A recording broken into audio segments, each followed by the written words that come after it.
সকাল সকাল সমুজ ক্রিয়েশনে সকলকে স্বাগত।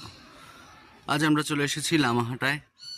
আর লামাহাটা এসেই মনটা ভালো হয়ে যায় অবশ্যই, কিন্তু এত কুয়াশা তাই কাঞ্চনজঙ্ঘা দর্শন মেলা মুশকিল। কিন্তু পাইন বনটা দেখে সত্যিই মন ভালো। এই যে পাইন বন দেখলেই মনটা কিরকম একটা অন্য উদাসী হয়ে যায়। দূরে কোথায়,